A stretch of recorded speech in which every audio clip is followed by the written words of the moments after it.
台语字真趣味，乡亲啊，糟蹋，台语安尼写糟蹋。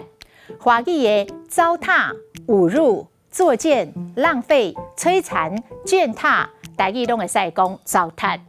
糟蹋用法真快，糟蹋人、糟蹋感情、糟蹋物件、糟蹋一寡人事物等等，拢会使用糟蹋。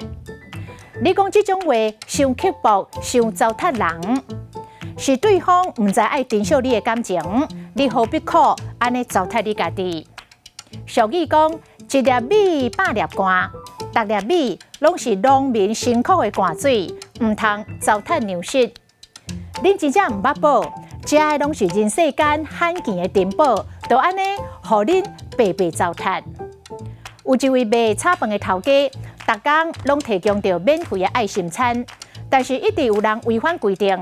头家认为善心防糟蹋，真切心。另外，糟蹋嘛用伫女性防凌辱、侵害、玷污。